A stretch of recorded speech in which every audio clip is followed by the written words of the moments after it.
रूप पाहता लोचने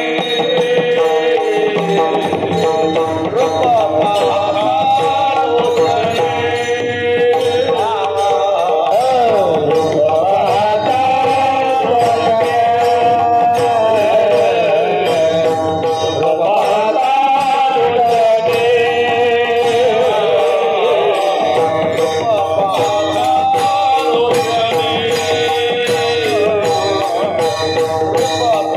पाहता लोचने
संत माय बाप कृपावंत संत माय बाप कृपावंत संत माय बाप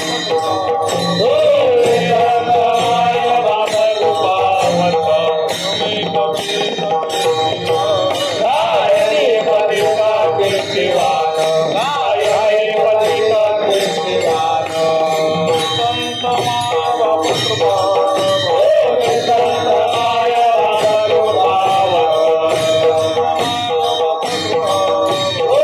संत माय बाप कृपावंत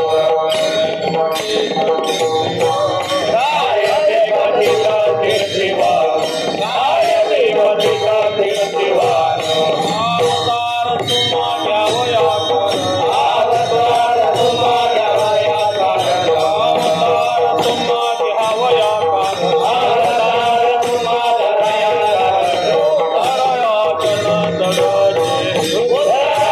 जन दराजे उद्धराय जन शिवा मानवया सुख भक्ती भाव मानवया सुख भक्ती भाव मानवया सुख भक्ती भाव मानवया सुख भक्ती भाव बोलाय नाम विठोबाचे बोलाय नाम विठोबाचे अवतार तुम्हा घ्यावया कारण अवतार तुम्हा घ्यावया कारण अवतार तुम्हा घ्यावया कारण अवतार तुम्हा घ्यावया कारण उद्धराय जन शिवा उद्धराय जन शिवा मने गुण चंदनाची उद्धारे गुणाचंदनाचे आगे गुण चंदनाची उद्धारे गुणाचंदनाचे आगे जगी संत जय तुम्ही जगे संत जन जय तुम्ही जगे संत जन मने गुण चंदनाची उद्धारे गुणाचंदनाचे आगे गुण चंदनाची उद्धारे गुणाचंदनाचे आगे जगी संत जय तुम्ही जगे संत जन जय तुम्ही जगे संत जन अवतार तुम्हा घ्यावया कारण अवतार तुम्हाला घ्यावया कारण अवतार तुम्हा घ्यावया कारण अवतार तुम्हा घ्यावया कारण उदराय जनार्दन देवा उदराय जनार्दन देवा जय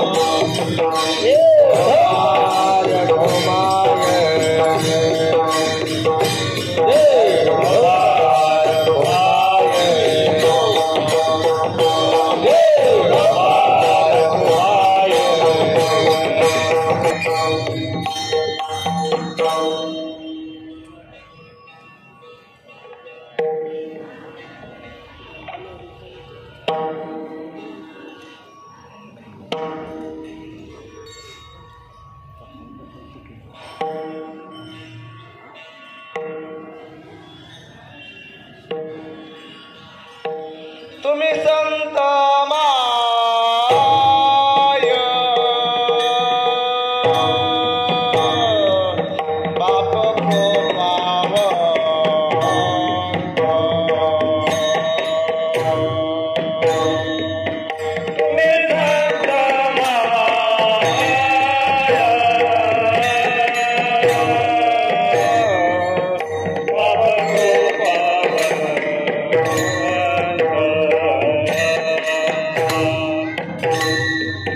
तुम्ही संत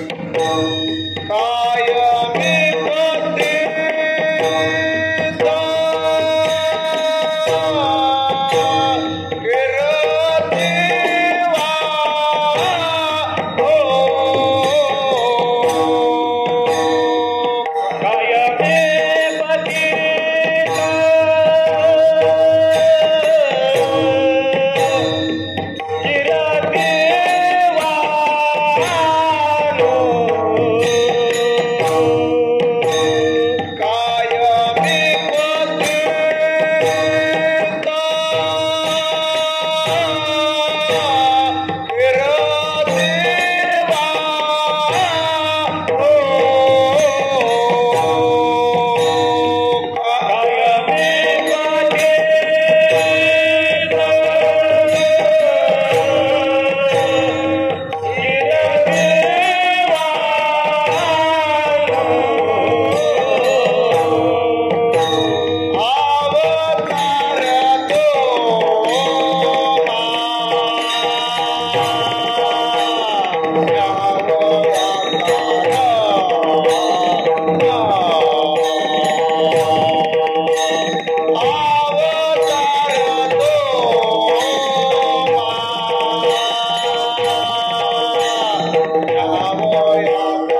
तुम्ही संत माय बाप कृपावंत कायमी पतित कीर्तिवानो अवतार तुम्हा घ्यावया किंवा धरावया कारण जीव वाढावया सुख भक्तिभाव धर्म कुळाचारणाम विठोबाचे अवतार तुम्हा घ्यावया कारण उद्धराया जड जीवाव तुका म्हणे गुण चंदनाचे अंगी कैसे तुम्ही जगी संत जन अवतार तुम्हा घ्यावया कारण उद्धराया जन जड जीव पांडुरंग गुरु प्रथम नामा पांडुरंग गुरु प्रथम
काय माझी वाणी मानल्या संताशी रंजवो चित्ताशी आपल्या ही वाट गोमटी वैकुंठाशी नाता रामकृष्ण कथा दिंडीरोया महायोग पीठे तिथे भीमरत्यम वरम पुंडरीकाय धातुम मनंद्रय समागत तिष्ठन्तमानंद कंदम परब्रह्मलिंगम भजे पांडुरंगम लोकाभिराम मनररंगधीरम राजीव नेत्रम रघुवंशनाथम कारुण्यरूपं करुणाकरन्तं श्रीरामचन्द्रं शरणं प्रपद्ये मनोजो मारुततुल्यवेगं जितेन्द्रियं बुद्धिमन्तं वरिष्ठं वातात्मजं वानरमयोधमुखं श्रीरामदूतं शरणं प्रपद्ये हरि ओम उग्रवीरं महाविष्णुं ज्वलन्तं सर्वतोमुखं नरसिंहं भीषणं भद्रं मृत्युं नमाम्यहं जयांचे केले स्मरण होय सकळ विद्येचे अधिकरण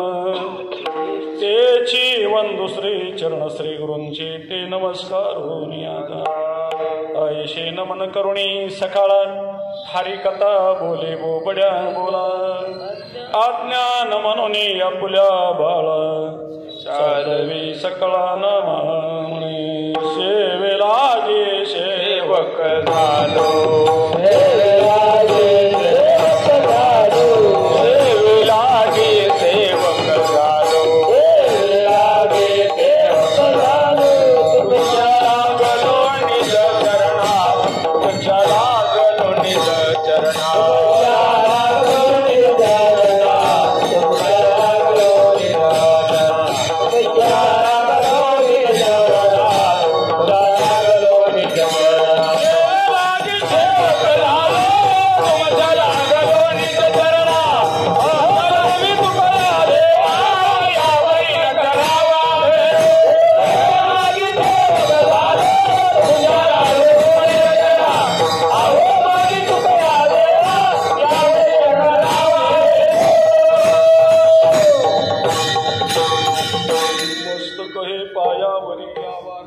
संतांच्या आलिंगणे संतांच्या दिव्य झाली माझी काया मस्तक हे पायावरी त्यांच्या ठेवीन माऊली महाविष्णू श्रीमंत श्री जगद्गुरु तुकोबराया आणि आपल्या सेवेकरता घेतलेल्या अभंगामधून संतांचं मोठेपण वर्णन करण्याचा प्रयत्न करतात आणि प्रयत्न करत असताना म्हणतात माझ्यासारख्या पाप्याने काय वर्णन करावं.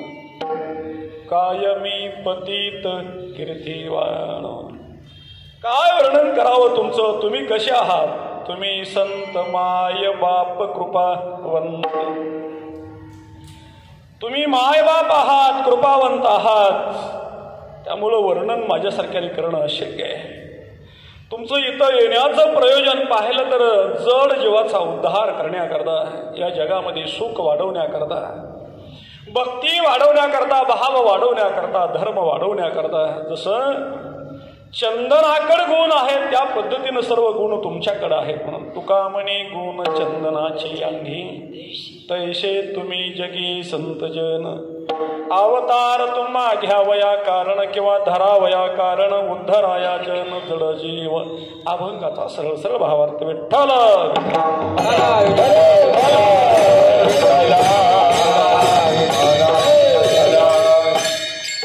सेवेचं निमित्त गेले अनादी कालापासून बऱ्याच दिवसापासून चालत असलेला हा विश्वशांती नामयज्ञ.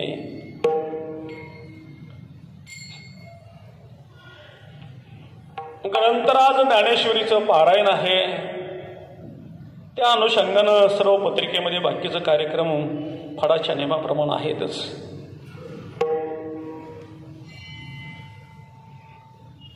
श्री गुरु पांडुरंग महाराज मठ आणि या मठाचे अध्यक्ष, त्यांचे सर्व सहकारी, या कार्यक्रमाचे व्यासपीठ चालक तसेच मार्गदर्शक आमचे आदरणीय हरिभक्तपरायण माऊली महाराज, सर्व गावकरी मंडळी आणि आपण श्रोतेजन, या सर्वांच्या संयुक्त विद्यमानाने चालू असलेला हा विश्वशांती नामयज्ञ आणि त्याच्यातील आज तिसरा दिवस आहे. तिसऱ्या दिवसाची सेवा आपणा सर्वांच्या वाट्याला आलेली आहे. असं काय हा अभंग घ्यावा असं डोक्यामध्ये नव्हतं, पण इथं आलो, थोडीशी चर्चा केली महाराजांनी की ज्यांच्या नावे मठ आहे ती व्यक्ती बाहेर गावची इथे येऊन थांबले. काही लोकांनी त्यांना आश्रय दिला. सुरुवातीला छोटंसं घर मातीचं अशा पद्धतीनं, आणि आज पाहिलं तर हे एवढं मोठं वैभव झालंय. त्याच्यामध्ये दुसरी भर गेली 30 वर्षापासून हा कार्यक्रम चालू आहे. ते महाराजांच्या मार्गदर्शनाखाली. का बरं त्यांच्या मार्गदर्शनाखाली हा कार्यक्रम चालू आहे? कदाचित ज्याला कळेल त्याला कळेल, ज्याला कळणार नाही त्याला त्याचं भाग्य असं समजायचं. या सगळ्या प्रश्नाची उत्तर आजच्या चिंतनामध्ये मी मांडण्याचा प्रयत्न करणार आहे.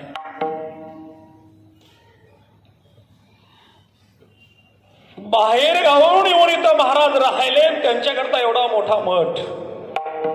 आता आणखीन सांगितलं कुठंतरी जमीन खरेदी केली. अजून काही तरुण मुलं तालिमीमध्ये आहेत 80-90. साधी गोष्ट आहे काय? साधी गोष्ट आहे का?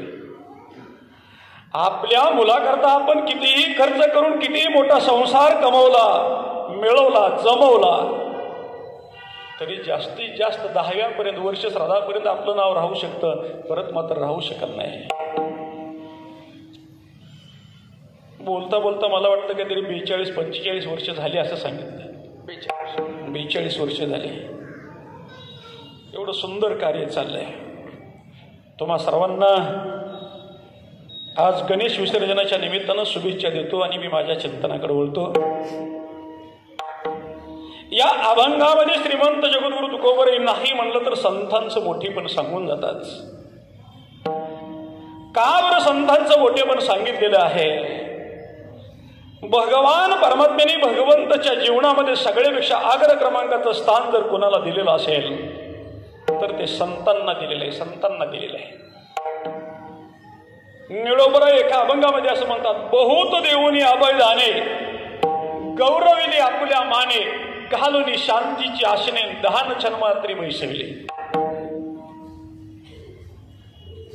का बरं? ध्यान तन्मयाची छत्रे, आगाध देऊनी वस्त्र अलंकारे गौरविले असं म्हटलेले. प्रल्हादासारख्या करता वैकुंठामधून भगवंतानं धावत यावं. नारदा निर्लोभा वागेश्वरी, देवोनी नामस्मरणाची वैखरी, करुणी तिही लोकावरी श्रेष्ठतयाशी केले. व्यासा वाल्मिका अगाधमती, देवोनी अवंद केले त्रिजगती, आणि जनकातली भूपती आपुल्या पंगती बैसविले. का बरं देवाने हे केलं? कळते का बघा, हे देवाने का केलं? अर्जुनादिकाशी आपुले, ऐश्वर्य देवनी गौरविले, सांख्य सिद्धांत उपदेशिले, आणि सत्य केले श्रीहरी. अर्जुना करता भगवंताने एवढं सर्व केलं. का बरं केलं? का बरं केलं? याचं जर आपण मोठेपण, याचा जर बारकावा पाहायला सुरुवात केली तर तुकाराम महाराजच एका अभंगामध्ये म्हणतात, मानी भक्ताचे उपकार, मानी भक्ताचे उपकार, करुणया मनावी निरंतर,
मनवी निरंतर, केला निर्गुणी आकार, कीर्तिमुखे वर्णावया, मनोनी जयाचे वासनांतेची पूर्वी तो नारायण, झाला भक्ताचा आंदना, अन पूर्वी सर्व संकटे.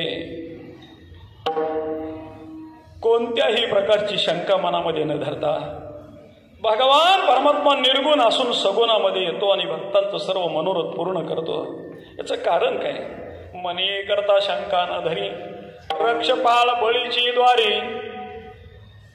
एवढा भक्तीचा आभारी, घ्या घ्यायशे मनतशे, अर्जुनाचे रथ वारून आपण वागवी सर्वेश्वरू, एवढीचे एवढे भक्तीचे उपकारू, मागे मागे हिंडतसे. पुंडलिकाचे द्वारी, सम पावले विटेवरी, कट ठेवणी कटावरी, उभा निवांत राहिला. भाव भक्तीचा अंकित, नाम साझे दिनानाथ, तुका राहिला निवांत तेथे चरण धरो. तुकोबाईचा अभंग आहे. का देवानं हे केलं? अर्जुनाचे घोडे वागवले, बळीच्या दरबारामध्ये जाऊन बळीला मधुकरी मागितली, 3 पावलं भूमी मागितली, बळीला पाताळामध्ये घातलं. का केलं? तर थोडस विश्लेषण आपण करायचं आहे. असं की संत आहेत म्हणून देवाला सुद्धा किंमत आहे. कारण तुकोबराय म्हणतात, जर संत नसतील तर देवाला कोणीही विचारलं जाणार नाही. अमुच्या भावे तुझं देवपण, ते का विसरोनी राहिलाशे. महाभारतातला एक श्लोक सांगून जातो. महाभारतामध्ये एका श्लोकामध्ये असं म्हटलेलं आहे, संतो हो सत्तेन नयंती सूर्या, संतो भूमी तपसा धारयंती, संतो गतिर्भूत भविष्यराधन, संतामध्ये नावच्छिदंती संता. कायमी पतित कीर्तिवान तुकोबराय म्हणतात. काय वर्णन करावं संतांचं? महाभारत वर्णन करताना संतांचं मोठेपण सांगताना असं म्हणतंय, संत आहेत आणि संतांचं संतत्व पण आहे म्हणून सूर्य प्रकाशमान आहे. जर संत नसतील, संतांचं संतत्व पण नसेल तर जगामधला सूर्य प्रकाशमान होणार नाही. काय होईल? जैशी गतायुषी शरीरी चैतन्य वासून करीन का निदेवाच्या घरी न राहे लक्ष्मी. तैसा स्वधर्व जरी लोपला तरी सर्व सुखाचा थारा मोडला. जैसा दीपासवे हरपला प्रकाश. टेकून बसवलेला भिंतीला का संतावर एवढं देवप्रेम करतो त्याच्याकरता बोलतो. टेकून बसवलेल्या भिंतीला त्याच्या शरीरामध्ये चैतन्य प्रवेश करताय का? परत नाही करू शकत. गतायुषी शरीरी चैतन्य वासू न करी का निदैवाच्या घरी न राहे लक्ष्मी. दैवहीन माणसाच्या घरी लक्ष्मी कधीच राहू शकत नाही. भाग्याची नि भडशे, उत्तमाचे नि विषय, समृद्धीत अपयशे खर रे असं म्हटलेलं आहे. तरी निदान जोडावया भाग्य घडेगा धनंजया जोडिले भोगावया पाय बडे. धनाचा उपभोग घेण्याकरता सुद्धा पुण्य असावं लागतं, पुण्य असावं लागतं. असं आहे. मी कशा करता बोलतोय? संत आहेत आणि संतांचं संतत्व पण आहे म्हणून सूर्य प्रकाशमान आहे.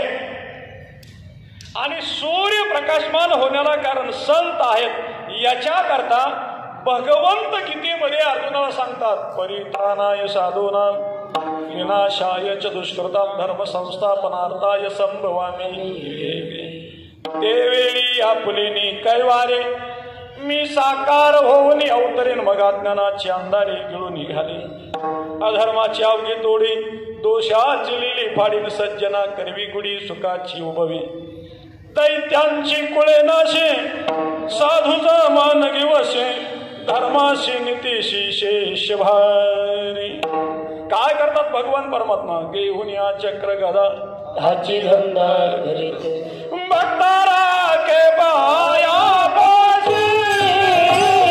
भक्तारा के पाया बाजी. भक्तारा के पाया बाजी. भक्तारा के पाया दुर्जनाची हे सवारी दुर्जनाची सवारी.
सूर्यप्रकाशमान आहे त्याच्याकरता मी बोललो.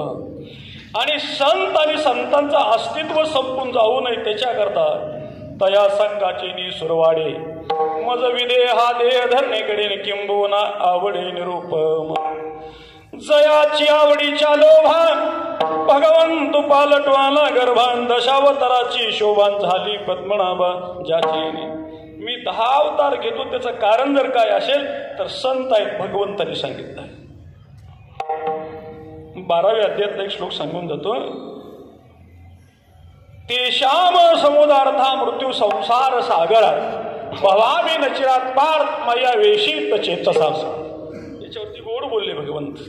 ज्ञानोबरांच्या मुखामधले काय होवे? ज्ञानोबराय म्हणतात मातेच्या उदरा जो येई का धनुर्धरा तो काय मातेचा सोयरा केतुला बा. जन जन्माला घातलाय तो त्याच्यावर प्रेम करणार नाही. कोणावर प्रेम करणार? दुसऱ्यावर करणार आहे का प्रेम? त्याचा काय तो सोयरा होऊ शकणार नाही. देवी मी तया जैशी असते तशी आणि कळीकाळ नौकुनिया घेतला पठार असं म्हटलेलं. याही वरी पार्था माझी या भजनी असतात काय राजिया चिकांता कोरानंद मागे. तैसे ते माझे कलत रहे जाणीजे तयाचे निघाले मी भीतीहीन असं म्हटलेलं आहे. पांडुरंग महाराजांचं इथं आगमन का झालं, माऊली महाराजांचं इथं आगमन का झालं, च्या पुढच्या 2 ओव्या अतिशय महत्वाच्या आहेत. जन्म मृत्यूच्या लाटी झळंबते या सृष्टी ते देखून या पोठी आयशे झाले. हा समाज संसारामध्ये गुरपटून गेल्यामुळं जन्म मृत्यूच्या चक्रामध्ये गुरपटून गेलाय. याला चक्रातून बाजूला काढायचं असेल तर मला नाही जाता आलं तर माझ्या रूपानं मी संत त्या ठिकाणी पाठवतो. मनोनी मृत्यूचा मेळावा करोनिया पांडवा तयाच्या गावा धावतो असं म्हटलेलं आहे. मनोनी का पांडवा करोनी मृत्यूचा मेळावा आणि तयाची या गावा धावतो आलो असं म्हटलेलं आहे.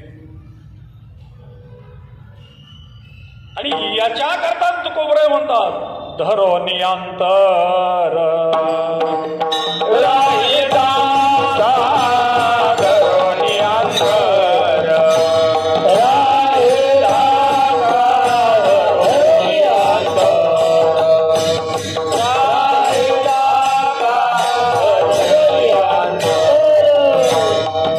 नावडे वैकुंठा चिराचा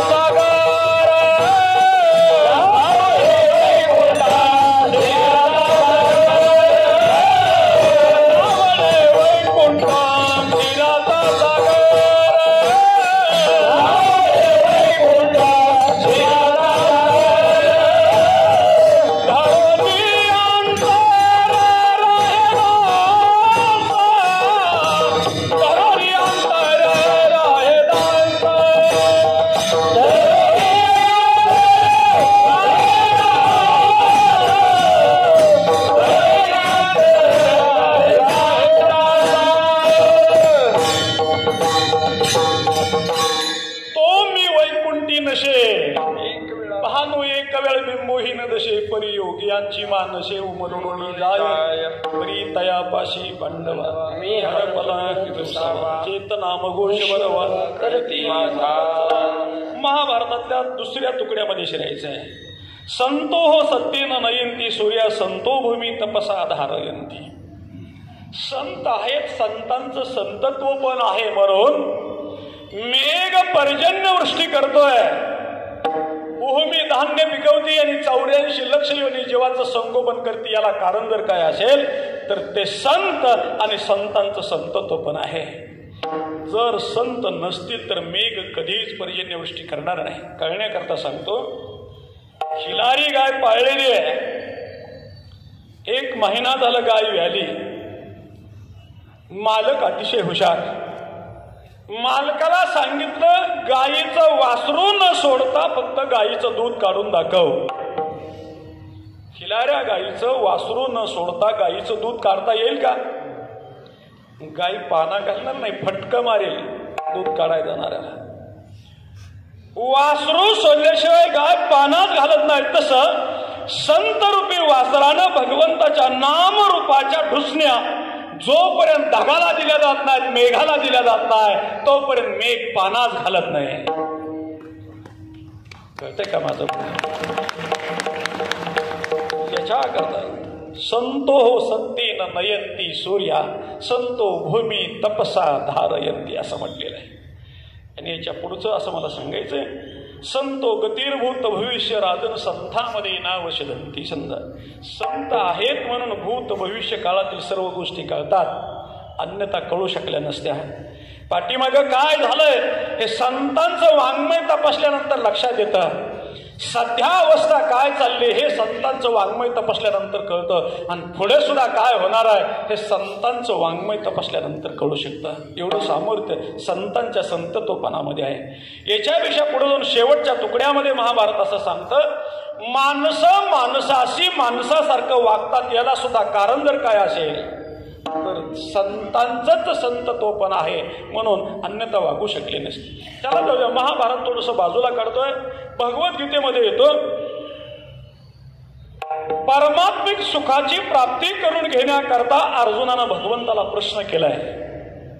श्रे ज्ञान द्रव्ये ज्ञान ज्ञान यज्ञ परंतप सर्व कर्म खिलम पार्थ ज्ञानी परी समापदे. याच्यावरती बोलताना ज्ञानोबराय गोड बोलतात, अर्जुना वेदुदयांची मूळ क्रिया विशेष स्थूळ नवाळीचे फळ जे स्वर्ग सोग ते द्रव्यादुयागी कीर होती ज्ञान यज्ञाची सगण पवती जैशी तारा तेज संपती दिनकरा पाशी हे परमात्मा सुख निधान साधा वया योगी जनन विसंबित्यांचे उन्मेष क्षेत्रीचे दावतया कर्माची लाने नैष्कर्म्य बोधाचे धनीन भुकेलिया धनी साधनाचे जेत प्रवृत्ती पांगोळ झाली तर्काची दिटी गेली इंद्रिय विसरली विषय संग मनाचे मनपण गेले बोलाचे बोलके पण ठेलन दया माझी सापडले नाही दिशे गोड वयत ज्ञानोबरायच्या गोड वय. ज्ञानोबराय म्हणतात असं सुख आम्हाला हवं आहे. असं सुख कसं, जिथं मनाचं मन पण गेलं पाहिजे, बोलायचं बोलणं थांबलं पाहिजे, तर्काची दिटी थांबली पाहिजे, इंद्रिय विषयाला विसरली पाहिजे, असं सुख पाहिजे. आणि ते परमार्थिक सुख आहे. पण ते परमार्थिक सुख मिळवण्याकरता आम्ही कोणाकडे गेलं पाहिजे, त्या सुखाबद्दलचं ज्ञान आम्हाला कोणाकडे गेल्यानंतर मिळू शकतंय. भगवंताने त्याच श्लोकाच्या खाली दुसरा श्लोक दिला आणि त्याच्यामध्येच भगवंत सांगतात, तद्विद्धी प्रणिपातेन परिप्रश्नेन सेवया उपदेक्षिती ज्ञाने नस्तित्व दर्शना ते ज्ञान पैगा बरवे जरी मनी आधी आणावे तरी संता या भजावे सर्वस्वेशी. संताकडे गेल्याशिवाय तुम्हाला ज्ञान प्राप्त होणार नाही असं ज्या वेळेला भगवान परमात्मा अर्जुनाला म्हणतात, त्यावेळेला तुकाराम महाराज देवाला म्हणतात, संत संगती देई चरण सेवा संत संगती देई चरण सेवा हात धरा चरण पडावा हात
संतांचं मोठेपण गायलंय.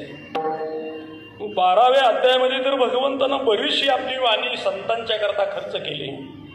अद्वेष्टा सर्वभूतानं मैत्रेय व करुणाचं निर्मो निरहंकार सम दुःख सुख क्षमे संतुष्ट सततम योगी येतात दृढ निश्चया मयर्भित मनोबुद्धी यो मज भक्त समय प्रिया यस्मान न दिजतो लोका लोकांना दिजतेच हर्षामर्ष भय दोघ यो मज भक्त समय प्रिया अनपेक्ष सुचिरदक्ष उदासीनो गत व्यथा सर्वारंभ परित्यागी यो मज भक्त समय प्रिया. या प्रत्येक श्लोकावरच्या वव्या अतिशय गोड बरं का, अतिशय गोड. या श्लोकावरच्या 2-3 वव्या आठवतात, येतात पुढे सांगून जातात. आणि एखाद दुसरी ओवी समोर आली आणि ती जर नाही सांगितली ना तर घरी गेल्यानंतर जरा थोडंसं वाटतं आपण चोरी केली ह्या लोकांची असं वाटतं. सांगायला काय या प्रत्येक श्लोकावरच्या अवयव सांगू शकतो, पण महत्वाच्या अवयव करता मी एवढं सांगतो.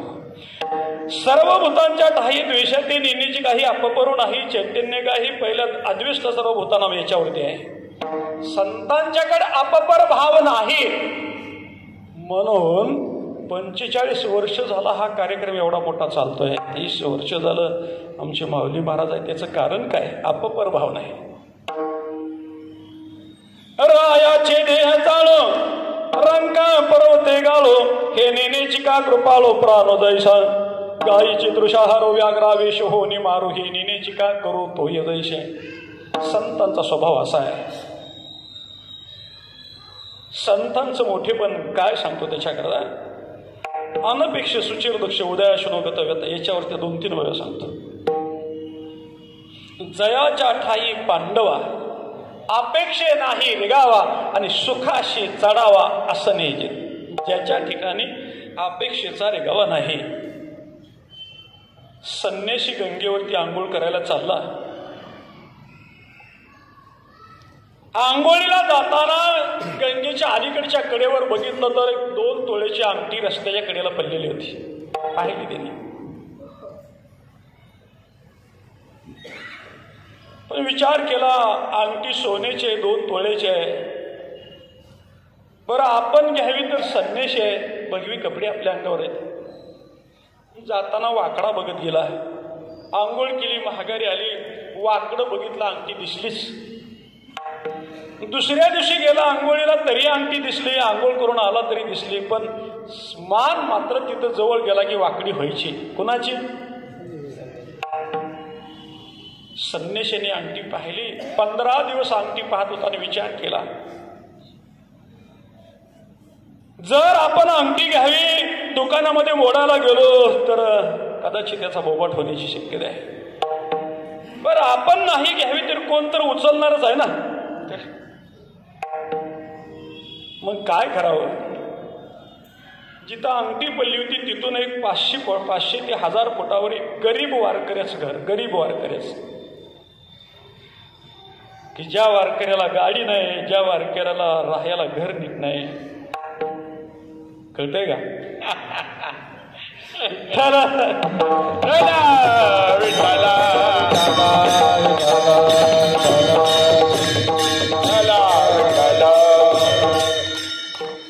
कदाचित एखाद्या वेळेला टावरला रेंज उशीर येते, घेत जा समजून, चला जाऊ दे.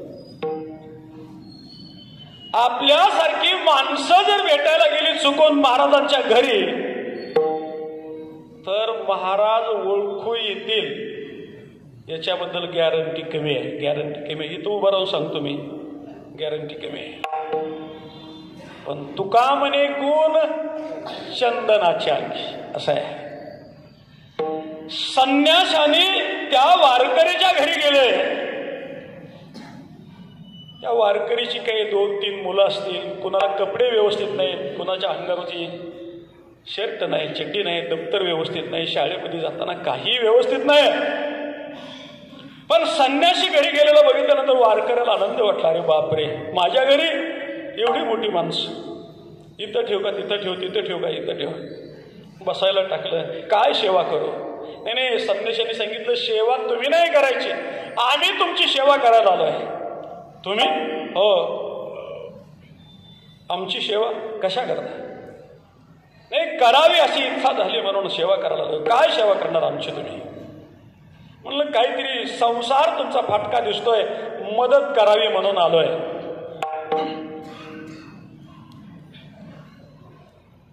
वारकऱ्याने विचारलं काय मदत करणार? आंघोळीला जाताना त्या चौकाच्या बाजूला उजव्या बाजूला 2 तोळ्याची अंगठी पडली आहे. मी 15 दिवस झालं जाताना पाहतोय, येताना पाहतोय, मी उचललीच नाही. कोणतरी उचलून घेऊन जाईल. त्यापेक्षा तुम्ही जर ती अंगठी उचलून आणली तर तुमच्या संसाराला ती उपयोगीला येईल. गरीब वारकरी होतं. वारकऱ्याने सांगितलं महाराज तुम्ही किती दिवसापासून अंगठी पाहिली? म्हणले 15 दिवसापासून. अंगठी पडली त्याला वर्ष झालं अंगठी पल्ली त्याला वर्ष झालं कुणी हात लावला नाही. ज्याला वर्ष झालं अंगठी पल्लेली माहित आहे, पण घरावर काढ नसणारा वारकरी तिथं जाऊन त्या अंगठीला हात लावत नाही. उगच 30-30 वर्ष कार्यक्रम चालू राहत नाही.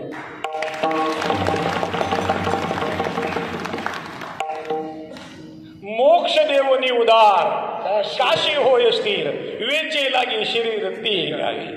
हेमवंतो दोष खाये जीविताची हानी होय बरी तैसे सुचित्व नव्हे सज्जनांचे. सुचित्वे सुची गंगा होय पाप ताप ही जाईन पर तेत आहे पुढणे एक. याच्या खालची ओवी अतिशय महत्वाची आहे. मोक्ष तुम्हाला मिळेल, काशीला गेल्यानंतर मिळेल, हेमवंतूला गेल्यानंतर मिळेल, ब्रह्मगिरीला गेल्यानंतर मिळेल, पंढरपूरला गेल्यानंतर मिळेल. पण घरी आणून मोक्ष देण्याचं काम खोलिये पारुने निजे भक्ती तरी न बुडीजे रोकळाजी राहिजे न मरता मोक्ष. काशीला न जाता, पंढरपूरला न जाता, ब्रह्मगिरीला न जाता तुम्हाला मोक्ष आणून देण्याचं काम त्यांनी केलं. याचं कारण काय? पुन्हा अभंगाचं प्रमाण सांगतो. सकल चिंता मनी शरीर जरी जाय अहंकार समोर आशा निंदा हिंसा कपट देह बुद्धी निर्मळ स्फटिक दैसा. मोक्षाचे तीर्थ न लगे वाराणसी ती तयापाशी अवघी जिनी तीर्थाशी तीर्थ तोची एक झाला मोक्षतेने दर्शने असं म्हटलेलं आहे. संतांच्या दर्शनामध्ये मोक्ष आहे भगवंत सांगतात. म्हणून अशा संतांच्याकडे पाहताना भगवंतांनी सांगितलं या 12व्या अध्यायात शेवटी अतिशय भगवंत गोड बोलले. हे तो धर्मामृत मिदो यथोक्त पर्युपासदे श्रद्धाना मत परमा भक्तास्ते तीव मे प्रिया ते हे गोष्टी रम्य अमृत धारा धर्म करती प्रतिदिगम्य ऐकोनी. म्हणजे संतांच्या बाबतीमध्ये भगवंत बोलतात अर्जुना का जगी उत्कंठा तया लागी अखंडवज पार्था का जगी तोची भक्त तोची योगीन उत्कंठा तया लागी अखंडवज. ते तीर्थ ते क्षेत्र जगी त्याची पवित्र भक्ती कथेशी मैत्र दया पुरुषा. गंभीर रीतीने हे शब्द घ्या बरं का. गंभीर रीतीने संत म्हणजे तीर्थ आहे, संत म्हणजे क्षेत्र आहे, संत म्हणजे मोक्ष आहे हे भगवान परमात्मा सांगतात 12व्या अध्यायामध्ये. म्हणून आम्ही तयाचे करू ध्यान तेचे आमुचे देवतार्चन किंबहुना समाधान मिळती पै पै प्रेमळाची वार्ता अनुवाद ती पंड सुता ती मानू देवता आपुली आम्ही आणि आयशे निजा जनानंदे तेने जगदादिगंधी बोलिले असे मुकुंदे संजय म्हणे. याचाच अनुवाद करताना तुकाराम महाराज एका अभंगामध्ये म्हणतात घाली दंडव पुरोनिया घाली दंडव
ज्ञानोबरांनी ज्ञानेश्वरीमध्ये संतांचं मोठेपण सांगितलेलं थोडंसं सांगून जातो.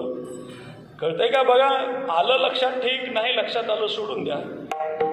10व्या अध्यायाची सुरुवात अतिशय गोड ज्ञानोबरांनी केली. नमो विषाद बोध विदग्धा विद्या रवी प्रबोधा परा प्रमय प्रमदा विलास्या नमो संसार तम सूर्या परमित परमवीर्या तरुण तुर तुर्या लाल न हिला नमो जगद किल पालन सज्जनवन चंदन आराधलिंगा नमो चतुर्चित्त चकुरचंद्रा अनपानुभू नरेंद्रा श्रुतिसार समुद्रा मन्मत मन्मता नमो भवे भवक भंजना भवे भावुक भोजना विश्वोद भव भवना श्री गुरु राया तुमचा अनुग्रह गणेशो जय दे आपला सौरजय सर्वेती सरस्वती प्रवेशो बालकाही आदे. ज्ञानोबरा याच्यावरती बोलताना इतकं गोड बोलतात.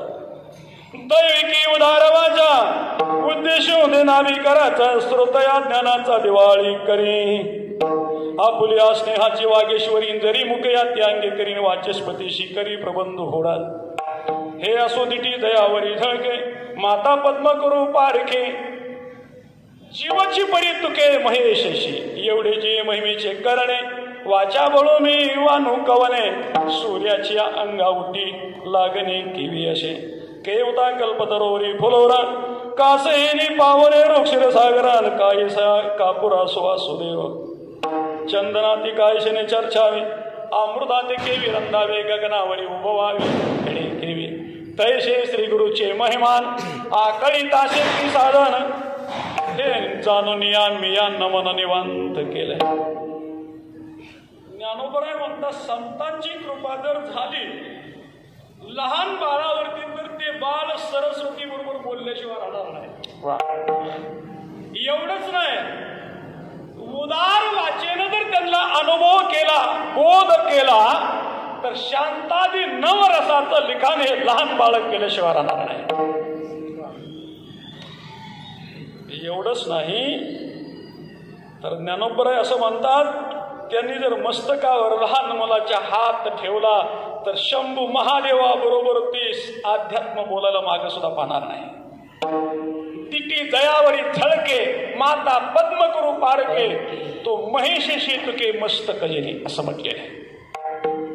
म्हणून संतांचं वर्णन काय करावं कसं वर्णन करावं वर्णन करायला गेलं तर असं होतंय सूर्याला आंघोळ घातल्याप्रमाणे होईल. ज्ञानोबरांची भाषा आहे सूर्याला आंघोळ घातल्याप्रमाणे होईल सूर्याला उठणं लावण्याप्रमाणे होईल. एवढंच नाही कल्पतरूला फुलं येण्याची गरज आहे का अजिबात नाही. केवता कल्पतरोरी फुलवरा काहीशेनी पाहुणे क्षीर सागरा दुधाच्या समुद्राला पाहुणा म्हणून घरी जेवायला बोलवलं कशाचा पाहुणचार करावा आम्ही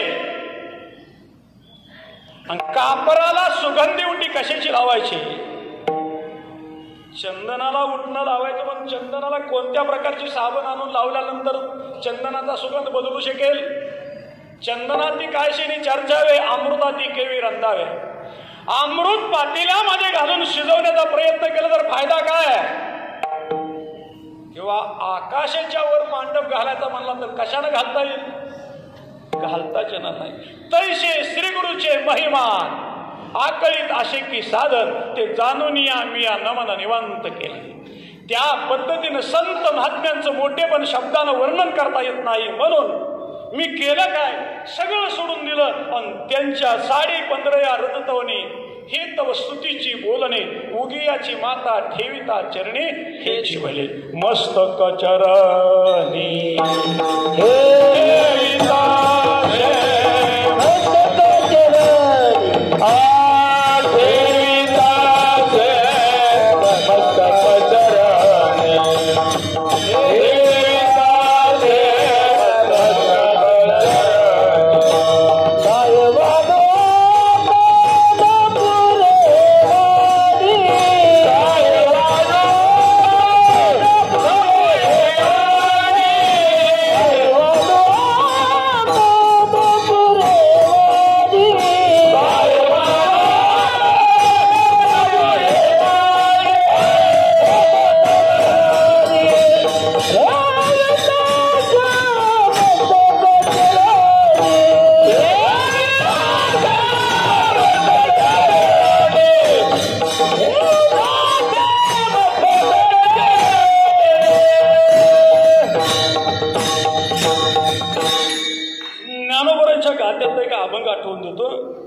आपल्या वाराच्या प्रकरणामध्ये आहे गुरुवारच्या प्रकरणामध्ये मालिकेमध्ये आहे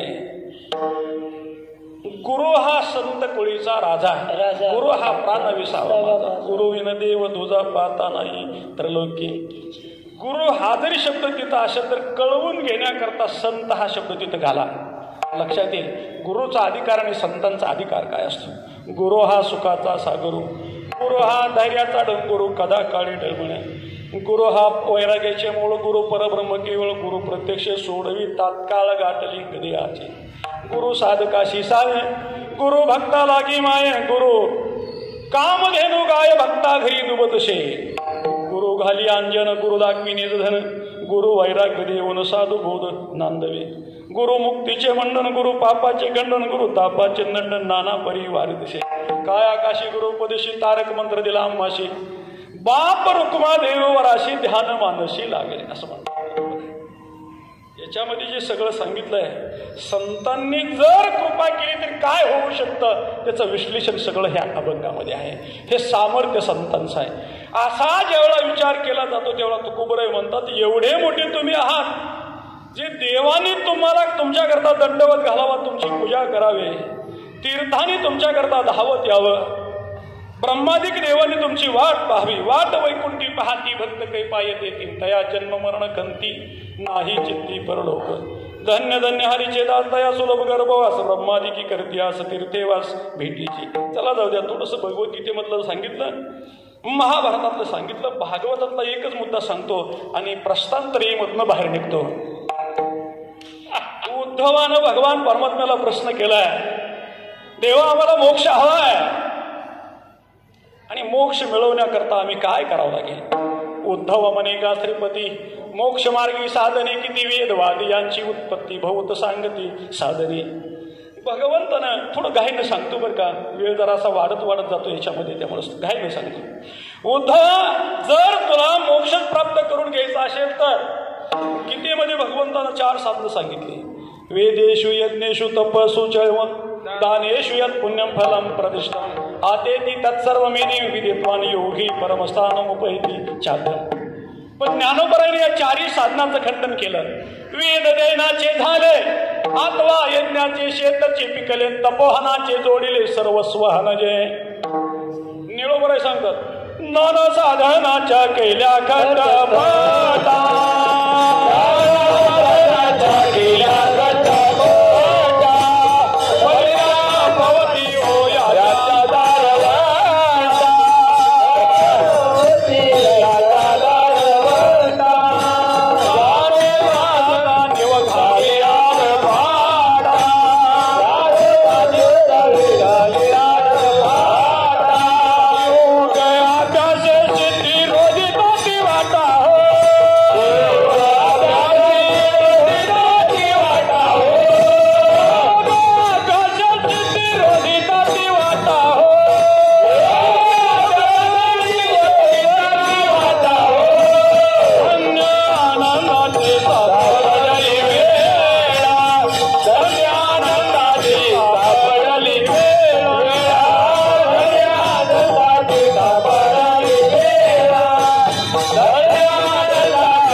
कधी मिळवून देणार. आणि तुम्ही जे सांगता ती साधनं केली तर त्या साधनाचं फळ काय. यज्ञ यागे स्वर्ग भोगाडेती, करिता तपे काम क्रोध खवलती, नित्य नित्य ज्ञानी अभिमान वाढविती, करिता तीर्थाटने अहंकाराची प्राप्ती हो. यज्ञ केला जास्त पुण्य झाला तर देव जाईल, देव होऊन जन्माला जाईल, पण मोक्ष नाही. तपश्चर्या केली तर काम क्रोध विकार जागा झाल्याशिवाय राहत नाहीत, आणि जवळ नाही चिंतन काय मांडी येले प्रेत अशी अवस्था होऊ शकते. तपश्चर्या परिपूर्णत्वाला जाऊ शकत नाही. ज्ञान प्राप्त झालं तर कंबर बांधून कीर्तन करायला लागलं की कीर्तन करायला वाटतं माझ्यासारखा कीर्तनकार कोण नाही. वाजवणाराला तसंच वाटतं, प्रमाण म्हणणाराला तसंच वाटतं. आपलं का सांगतो मी, बसणाऱ्याला लई त्रास होत नाही. पण ज्याला वाटतं माझ्यासारखा कोण नाही, त्याच्यासारखा 1000पट मूर्ख दुसरा कोण नाही. 1000पट मूर्ख. अरे या जगामध्ये एका चढीत एक असे हरिचेला आलाय, एका जडीत एक आहे. आपण कुछ झाड की पत्ती आहे, कुछ झाड की पत्ती आहे. काय सांगत होतो मी? नित्य नित्य ज्ञाने अभिमान वाढती आणि करिता तीर्थाटने अहंकाराची प्राप्ती हो. तीर्थयात्रा केली, अहंकार वाढला जातोय. म्हणून ही साधना देवा तुमच्यापर्यंत येऊन देऊ शकत नाही. पण त्याच्याकरता काय करावं लागेल? भगवंतांनी सांगितलं, उद्धवा साधनच करत असेल तर सांगतो, अनेक साधनांपेक्षिते सर्व सांगा ते निरसती जेणे आचरे माझी मुख्य भक्ती ते मी स्थिती सांगेन. 12व्या अध्यायामध्ये पहिल्या 100 ओवीच्या आतच एकादश स्कंदाच्या 12व्या अध्यायाच्या 100 ओव्याच्या आतच ओवे नंबर लक्षात नाही माझ्या. भगवंत सांगतात, उद्धवा मोक्षच प्राप्त करून घ्यायचा असेल तर संत संगती वेगळे जाण तात्काळ पावावया माझे स्थान. नाहीच हा शब्द आहे. नाहीच अनेक साधन सत्यदान उद्धवा. संतांच्या संगतीशिवाय भगवंतापर्यंत गेलं तरी मोक्ष नाही, काशीला गेलं तरी मोक्ष नाही, यज्ञ केलं तरी मोक्ष नाही, तपश्चर्या केली तरी मोक्ष नाही, ज्ञान मिळवला तरी मोक्ष नाही. मोक्ष मिळवून घ्यायचा असेल तर संतांचीच संगती करावी लागेल. हा विषय जेव्हा तुकाराम महाराजांच्या लक्षात येतो तेव्हा तुकाराम महाराज म्हणतात, काय मी पती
शंकाशी घ्यायची.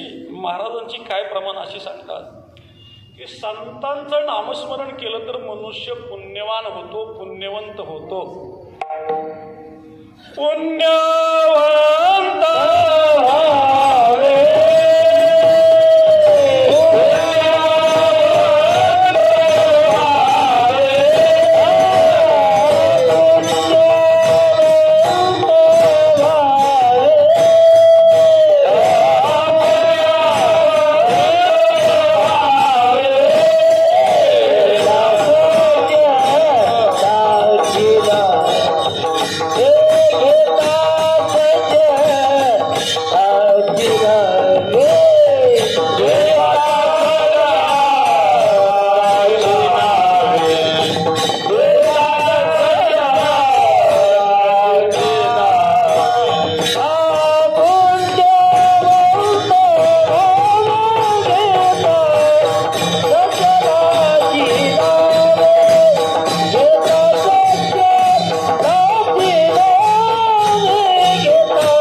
जपे पाप ताप दैन्य जाय उठा उठीन झाली या भेटी हैदासाची. झाली पाप तापा तुटी दैन्य गेले उठा उठी. जर ही प्रमाण महाराजांचीच असतील, जर संतांचं नाव घेतल्यानंतर पुण्यवंत होणार असेल तर हित मात्र महाराज कसं काय म्हणतात, कायमी पतित पतित असं म्हणतात. तुमचं वर्णन करावं, तुमचं मोठेपण सांगावं. भगवंत तर 12व्या अध्यायामध्ये असं म्हणतात, तेही प्राणा पलीकडे आवडती मज हे निरुते. आवडती मज निरुते, जे भक्त चरित्रात ते प्रशंसिते. हा, मला माझ्या जीवापेक्षा जास्त ती माणसं आवडतात. कोण? जी माझ्या संतांचं वर्णन करतात ती माणसं आवडतात, असं भगवंताचं मत आहे. आणि इथं तर तुकाराम महाराज म्हणतात, तुमचं वर्णन करायचं म्हणजे मी पापी आहे, पतित आहे. कसं काय बरं असं बोललं तुकोबर आहे? थोडंसं या शब्दाचं आपण खंडन करू. हे सगळाचा अभंग आपल्याला होईल किंवा सांगता येईल असं काही सांगता येत नाही. जेवढं होईल तेवढं आपल्या वेळेपद्धत बघू आपण. भगवंतानी आतापर्यंत मी जी बोललो ते सगळं भगवंताच्या मुखातले शब्द तुम्हाला मी सांगितले. भगवंतानी संतांची स्तुती एवढी मोठी तोंड भरून केली. मग भगवंताचं सामर्थ्य किती आहे असं जेव्हा पाहतो तेव्हा 9व्या अध्यायामध्ये ज्ञानोबांनी थोडंसं भगवंताचं वर्णन केलंय की जो देव वेदांना कळाला नाही, शेषाला कळाला नाही, संकादिकाला कळाला नाही, शंभू महादेवाला कळाला नाही, लक्ष्मीला कळाला नाही. पाहे पाजानी वेचेनी बळे कोणी वेदांपासून आगळे शेषाहुनी तोंडाळे बोल की आते तो ही अंतरुणा तळवडी दडे एरी नेती नेती म्हणून पोहणे ती सनकादिक वेळे पिशे झाले करिता तापसाची कडसणी कवनाजवळ ठेवी जेल शोळ पाणी तोही अभिमान सांडणी पायवनी माता आहे अतिले बणी सरशीन कवन्या ही लक्ष्मी पयशी श्री सारिक्या दाशी घरी इथे येते ती खेळता घरगुले जरी नावे अमरपुरी ठेवले इंद्राधिक भावले न होती गाय ती हे जेव्हा नावडती महेंद्राचे रंग होती झाडा येवनी पाहती तवते कल्पद्रू आयशे सामर्थ्य जवळिका जीचे पायिका ते लक्ष्मी मुख्य नायका न मानेची मग सर्वस्व सांडून पांडवा पाय दुहावयाच्या दैवा पात्र झाली तेत लक्ष्मीचे थोरपण न सरे शंभूचे तपही न पुरनेर प्राकृत हे दरे केवी जाणू लाहे. या सगळ्या ओव्यांचा आशय फक्त मी सोप्या भाषेमध्ये सांगून जाईल. पुढे भगवान परमात्म्याला पाहण्याकरता वर्णन करण्याकरता भगवंताची स्तुती करण्याकरता सुरुवातीला वेद गेला. वेदाला देव कळाले का? कळाले नाही. वेद जाणू गेला तोही मौनावला कनु सांडोनी उपनेला कोंडा देसा. वेदाने काय केलं? वेद अनंत बोलिला आर्त तुकाची साजिला. आणि काय सांगितलं वेदाने? विठोबाशी शरण जावे विठोबाशी शरण जावे विठोबाशी शरण जावे विठोबाशी शरण जावे निष्ठ नाम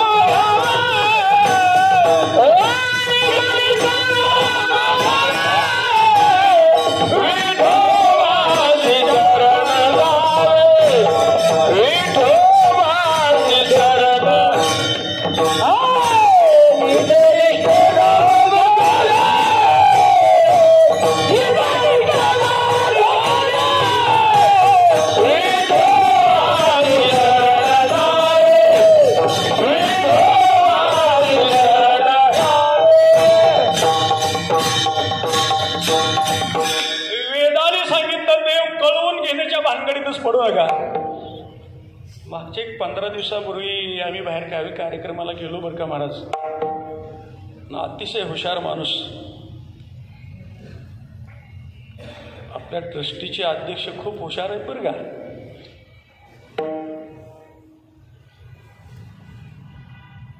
काही गोष्टी पाहिले की लक्षात घ्यायच्या असतात. कळतंय का?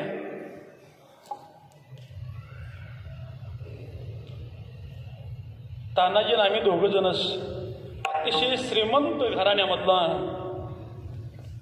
हुशार मुलगा, क्लास 1 ऑफिसर, जवळजवळ तिथपर्यंत पदवीला पोहोचलेला. मला विचारलं, महाराज किती दिवस झालं पंढरपूरची वारी करता? मी म्हणलं कळतंय त्यावेळपासून तर जातो बाबा, मला अगोदरचं काय माहीत नाही.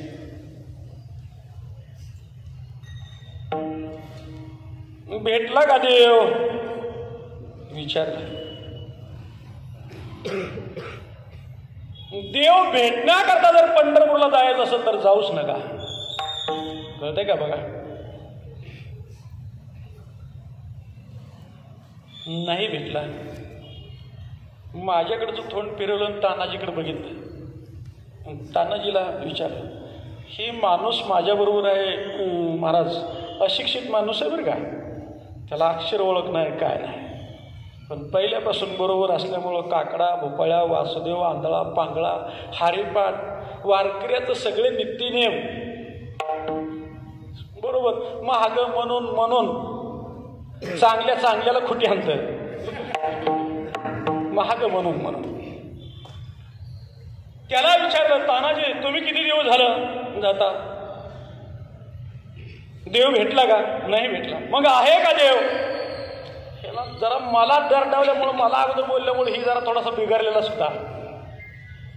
त्यानं सांगितलं देव आहे. भाषा कळती का? बोलणं कळतंय ना?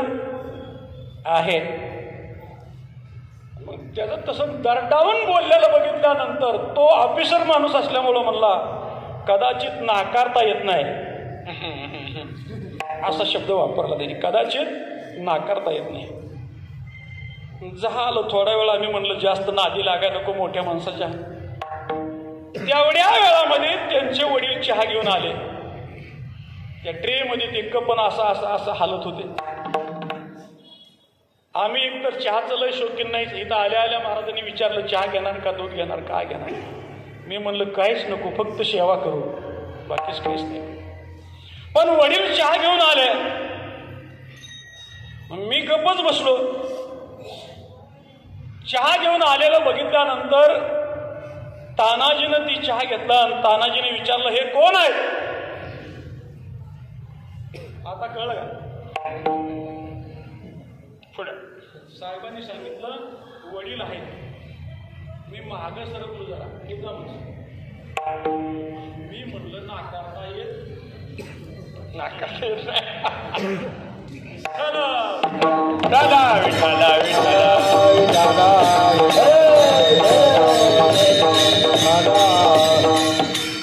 कशा करता बोलतोय मी? संतांचं वर्णन करता येणार नाही. संतांच्या बाबतीमध्ये भानगडीत कोणी पडायचं नाही, कोणीच पडायचं.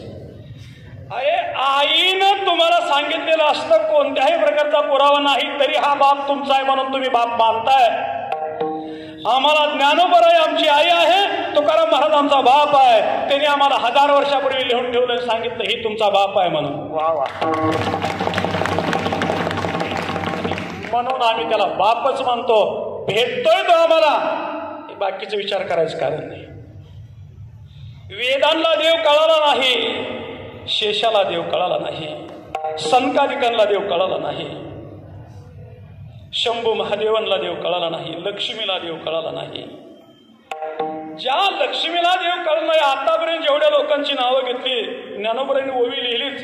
लक्ष्मीचे थोरपण नसरे, शंभूचे तपही न पुरेर, प्राकृत हेंदरे केवी जाणवलं. एवढ्या मोठ्या लोकांना देव कळाला नाही, बाकी सामान्य माणसाला कळणं शक्य आहे का?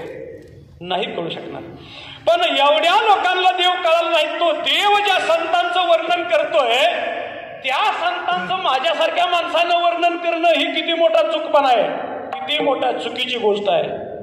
ही तुकाराम महाराजांची कृतज्ञतेची भूमिका आहे, कृतज्ञता आहे. म्हणून तुकोबराय म्हणतात कायमी पतित वर्णन करताच येत नाही तरी सुद्धा वर्णन करण्याचा प्रयत्न करतोय. मी तो अनाथ अपराधी महाराजांची अनेक प्रमाण आहेत. अनाथ अपराधी पती तागळा परी पाया वेगळा नका किंवा मी तो अनाथ अपराधी कर्महीन मतिमंद बुद्धी तुझं मी आठवले नाही वाची कृपानिधी माये बापा. आणि या सगळ्याचा विचार केला आणि मग तुकोबरे म्हणतात तुम्ही कसे आहात तर तुम्ही संत मायबाप कृपावंत कायमी पतित कीर्तिवान. जे देवाने तुमचं वर्णन केलं त्या देवाने केलेल्या वर्णनाच्या बाबतीमध्ये मी बोलू शकत नाही कारण मी पतित आहे, माझ्या कॅपॅसिटीच्या बाहेरचा आहे. पण वर्णन करण्याचा प्रयत्न करतोय म्हणून मी पतित आहे. हा भूमिका तुकाराम महाराजांनी घेतली. म्हणतात कायमी पतित कीर्तिवान. तुमचं वर्णन कसं आहे? अवतार तुम्हा घ्यावया कारण किंवा धराया कारण उद्धराया जन जडजीव विठोबार कोमा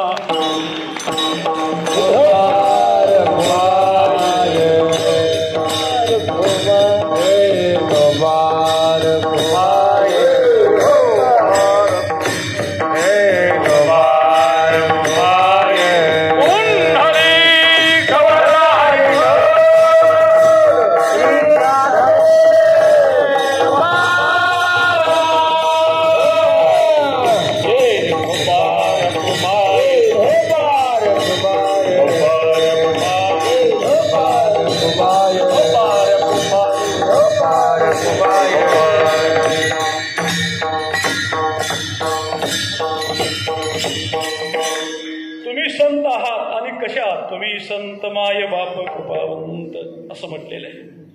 संत हा शब्द सर्वांच्या परिचयाचा आहे, पण माय बाप हे दोन शब्द एकत्रित घातले. संत आहेत म्हणल्यानंतर एकतर संतांना माय तरी म्हणा किंवा एकतर बाप तरी म्हणायला पाहिजे, पण माय बाप हे दोन शब्द वापरलं तुकाराम महाराजांनी दोन्ही शब्द एका ठिकाणी. जो बाप असतो तो आई होऊ शकत नाही ना आई असते ती बाप होऊ शकत नाही, पण तुकाराम महाराजांनी दोन्ही शब्द कसे एकत्रित घातले. माय हा शब्द वापरताना ज्ञानोबाईंच्या संबंधानं वापरलेला आहे असं म्हटलं तरी वावगं ठरत नाही. ज्या ज्या वेळेला संतांचं वर्णन तुकाराम महाराज करतात किंवा संताबद्दल बोलतात त्या त्या वेळेला तुकाराम महाराजांच्या समोर ज्ञानोबराईच असतात.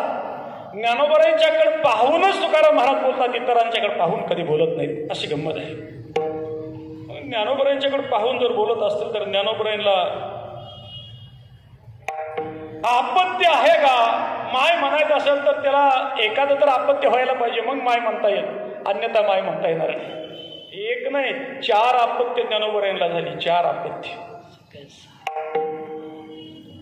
ज्ञानराज माझी योग्याची माऊली, साधकाचे मायबाप, वेदशास्त्र देती ग्वाही म्हणते ज्ञानाबाई आई.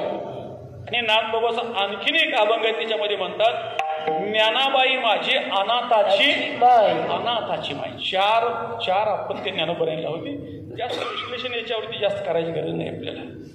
ठीक आहे, 4 आपत्ती होती म्हणून माय म्हणतात.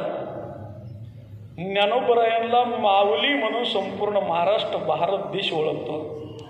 काय वैशिष्ट्य आहे. 22 वर्षाचं वय पण माऊली म्हणून आतापर्यंत अद्यापपर्यंत कीर्ती आहे त्यांची. माऊली म्हणून मला वाटतं पाठीमागे मी बोलून गेलो तरी सुद्धा एकदा सांगून जातो. माऊलींच्या सोहळ्यामध्ये मी चालत होतो. आम्ही दोघंजण बरोबरच चालत होतो. 10-12 वर्षापूर्वीचा विषय आहे, 2008च्या अगोदरचा. लोणंदच्या खालच्या बाजूला आलो आणि आमच्या दिंडीच्या शेजारी अशी 10-12 वर्षाची मुलगी विदर्भामधून मराठवाड्यातून आलेली दिंडी बरोबर चालत होते. मुलीच्या दोन्ही खांद्यावरती 2 पिशव्या, डोक्यावरती पिशवी, हातामध्ये पाण्याची बाटली आणि मुलगी चालत होती. पहिला दिवस झाला मी पाहिलं, साधारण दररोज दुपारच्या नंतर ती मुलगी दिंडीच्या बरोबर चालायची. दुपारच्या नंतर, सकाळपासून कधी भेटत नव्हती दुपारपर्यंत. 1 दिवस झाला, 2 दिवस झालं, 3 दिवस झालं. फट्टनच्या खाली आलो. आमच्या दोघांनी चर्चा आम्ही दोघांनी केली. म्हणलं तानाजी, ही मुलगी आपण पाहतोय आळंदीपासून दररोज दुपारून आपल्या दिंडी शेजारी चालती, पण कोणाबरोबर चालते हे मात्र माहीत नाही. चौकशी केली पाहिजे. आणि काही गरज नसताना मी माझ्या गळ्यातला टाळ काढला, ह्याच्या गळ्यात अडकवला आणि दिंडीतनं बाजूला निघलो. आणि ती 10-12 वर्षाची मुलगी होती. त्या मुलीच्या डोक्यावरती हात ठेवला आणि विचारलं, बाळा कुठून आलेस तू? त्या मुलीनं सांगितलं, मी मराठवाड्यातून परभणी जिल्ह्यातून आले. कोणाबरोबर आली?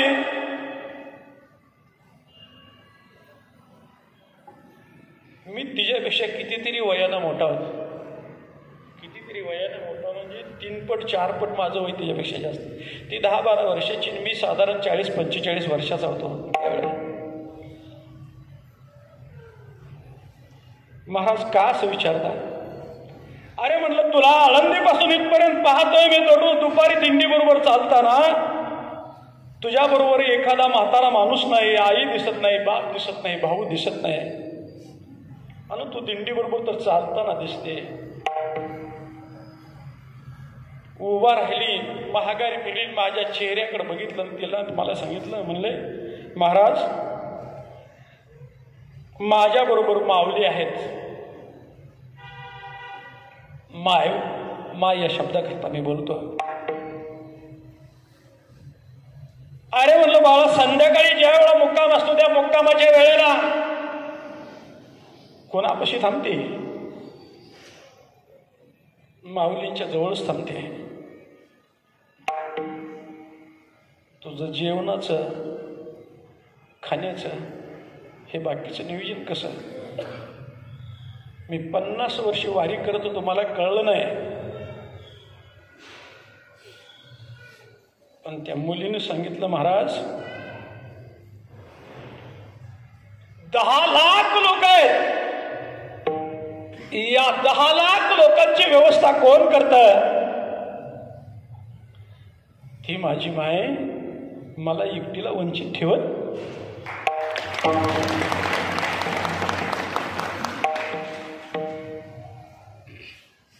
खळखळून डोळ्यातून पाणी आलं माझ्या.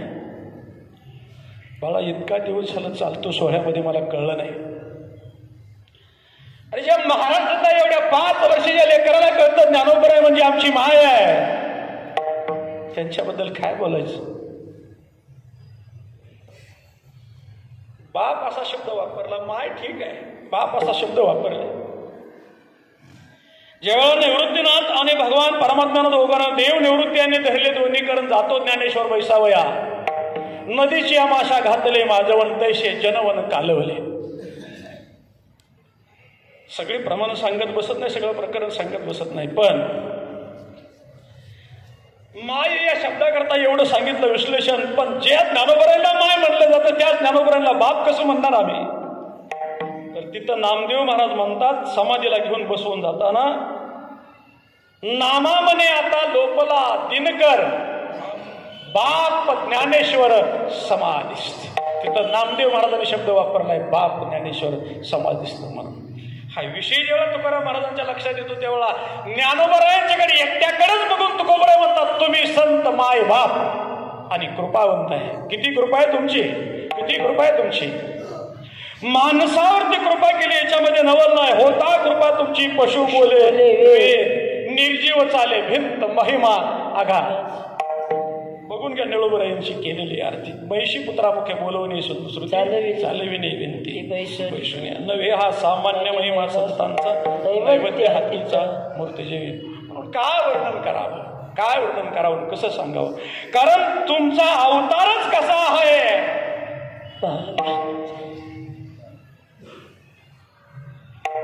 अवतार तुम्हा घ्यावया कारण उद्धाराया जडजीव. जड जीवाचा उद्धार करण्याकरता तुम्ही आलाय. पहिलं चरण संता करता वापरा, दुसरं चरण माय करता वापरा, आई करता वापरा. आई करती काय? बाळाला सर्व संस्कार पुरवती, सर्व संस्कार पुरवती. आईचं जीवन जेवढा विचारामध्ये घेतो त्यावेळेला लक्षात घ्या, कुणाच्या घरात त्या आईनं भगवद्गीतेचे श्लोक वाचलेले असतात का? तरी सुद्धा आई भगवद्गीतेतल्या एकाही श्लोकापेक्षा वेगळं जीवन जगत नाही.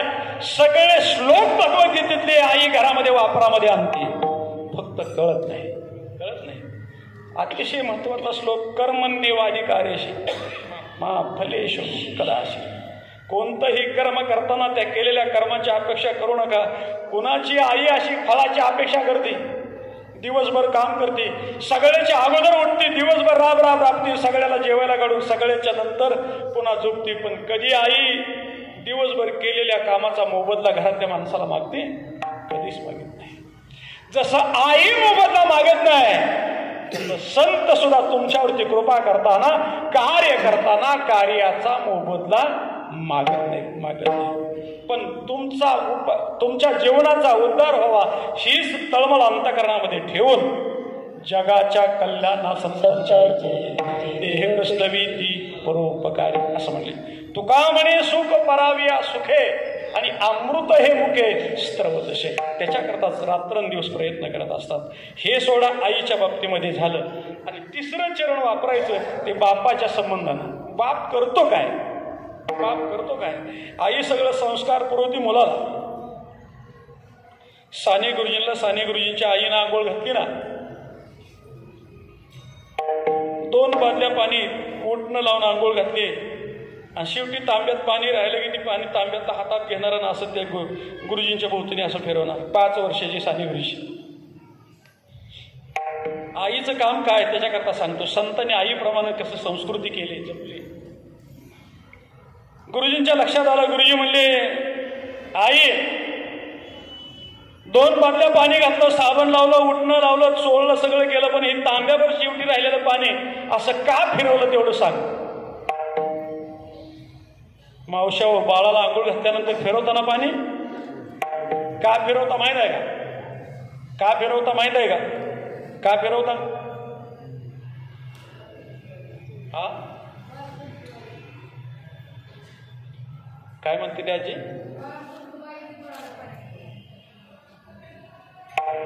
काय माहित असू दे सगळ्यांना.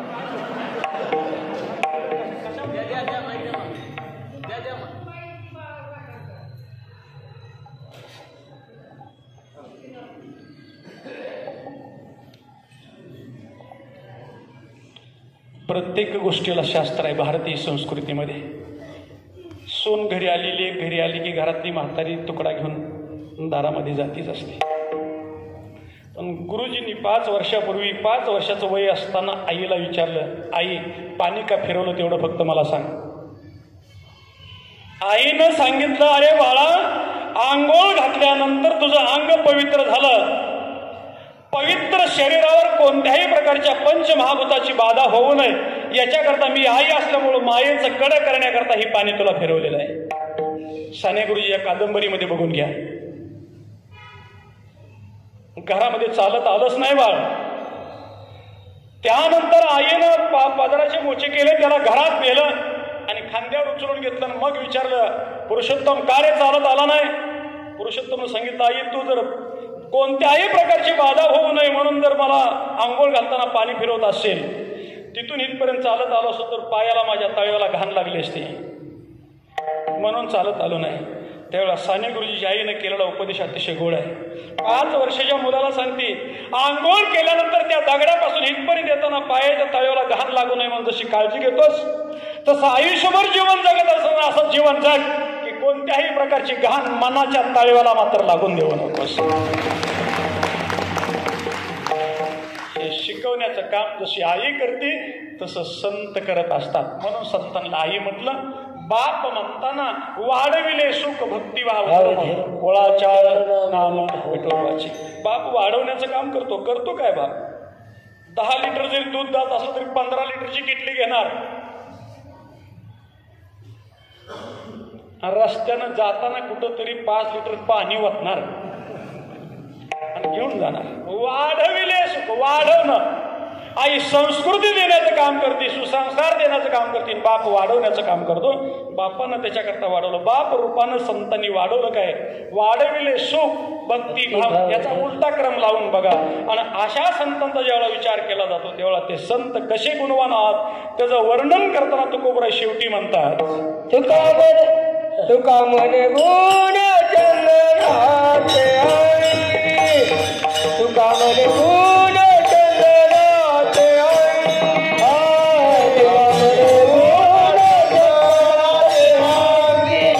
तुका म्हणे गुण चंद्राचे आई, तुका म्हणे गुण चंद्राचे आई, तुका म्हणे गुण चंद्राचे आई, तुका म्हणे गुण चंद्राचे आई.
चंदनाचे अंगी तैसे तुम्ही जगी संत जन अवतार तुम्हा धराया कारण उद्धराया जन जड जीव.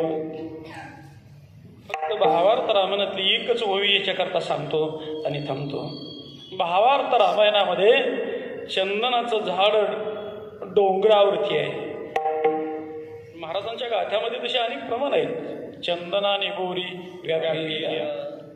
भावार्थ रामायणामधली एक ओवी अशी सांगते, मलयाद्रीच्या ठाई चंदनाची झाडी पै पाही तेने डोंगर सर्वही केला लवलाही चंदन असं म्हटलं.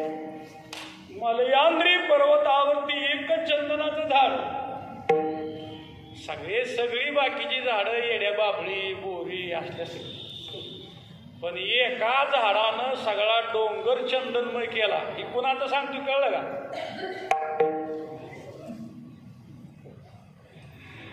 चंदनाच्या झाडानं एका सगळा डोंगर चंदनमय करून टाकला. सगळा डोंगर सगळी झाडं चंदनाच्या सुगंधानं सुगंधित झाली.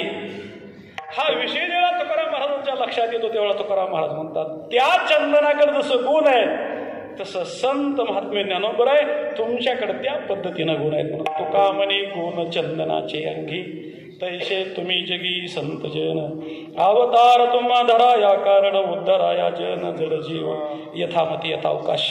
अभंगाचं चिंतन असंच असेल असं काही माझं मत नाही. याच्यापेक्षा वेगळं असू शकतं.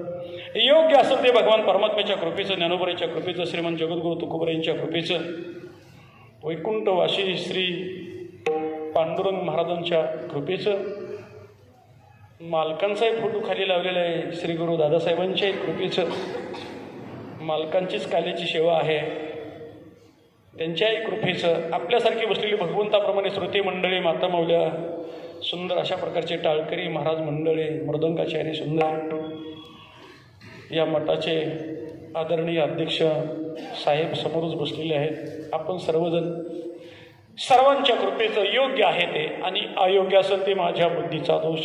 बालक बोबडा बोली वेडी विचुकी पावली चोज करुणी मावली रिजवी जेवे नो हे हा उपदेश तुमचे बडबडिलो शेष तुमच्या कृपेचे पोषणे जन्मोजन्मी तुका म्हणी. झालेली सेवा महाराजांच्या चरणी समर्पित करायची, पांडुरंगाच्या चरणी समर्पित करायची. हा कार्यक्रम असाच वरचीवर वृद्धिगत होत जावो ही पांडुरंगाला प्रार्थना करून घेतलेला श्रीमंत जगद्गुरु तुकोबरायांच्या अभंगाचं चिंतन महाराजांच्या ठिकाणी समर्पित करून या ठिकाणी थांबायचं. तुकाराम